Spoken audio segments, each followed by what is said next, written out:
d'emploi chez les jeunes, je pense que ça ne doit pas être le fait uniquement de l'État. Et je pense dans ce sens-là, l'avenir est dans la responsabilisation aussi des entreprises.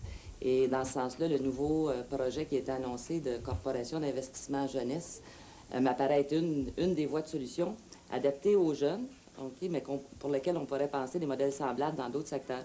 Mais je pense que c'est un peu fini si on veut assurer même un développement cohérent. C'est un peu fini le temps où ce n'est que l'État qui assure la cohérence. Je pense que c'est aussi avec les partenaires qu'il faut assurer cette cohérence-là et les inviter à s'investir dans le développement des emplois pour les jeunes, ou on pourrait parler aussi des femmes. Je pense que les jeunes, depuis une couple d'années, grâce à toutes sortes d'initiatives de nos hommes d'affaires, de certains succès de chez nous, autant des succès régionaux que des succès nationaux, je pense qu'on est sorti de l'image qu'on n'avait pas notre place dans le domaine des affaires. Je pense que c'est fini, cette histoire-là. Le rôle de l'État, c'est d'être le plus effacé possible, mais il faut jouer la carte de l'entrepreneur de ceux qui sont en place actuellement. Et pour avoir parlé avec plusieurs dirigeants de PME actuellement au Québec qui ont réussi, ils ont le goût d'apporter quelque chose. Et lorsqu'on leur parle de jouer le rôle de parrain, et on le voit actuellement dans le programme Bourse d'affaires, il y a des centaines de jeunes qui ont bénéficié de ça. Mais maintenant, il faut être plus délicat. Il faut tout simplement supporter les entrepreneurs. Ce sont vraiment il y a 80% des nouveaux emplois qui sont créés par de nouvelles entreprises de moins de 5 ans. Alors, il faut supporter les entrepreneurs, surtout de nouveaux entrepreneurs. Puis la jeune génération, je pense qu'à cause de la révolution culturelle d'une vingtaine d'années, elle est beaucoup mieux formée maintenant pour devenir chef d'entreprise.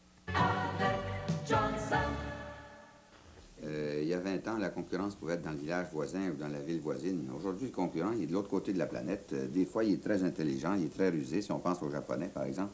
Ça nous a forcé nous-mêmes à nous ajuster.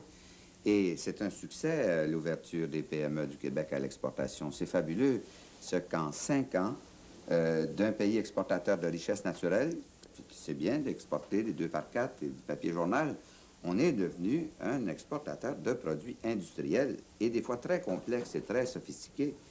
On a accusé des fois les nationalistes québécois de vouloir faire un mur de Chine autour du Québec. Mais là, comme c'est parti là, c'est nos technologies qui vont éclairer le mur de Chine en Chine parce qu'on a les contrats pour l'aménagement du préliminaire du fleuve Yangtze. C'est une révolution considérable. Notre économie travaille pour la planète aujourd'hui, puis on n'a pas peur de personne. Et ça va exiger une mobilisation absolument extraordinaire. Ça va vouloir dire que dans l'État, l'ensemble des ministères qui ont une vocation économique sont préoccupés par ces objectifs-là. Ils le traduisent dans un programme de subvention, dans un programme de formation de main-d'œuvre.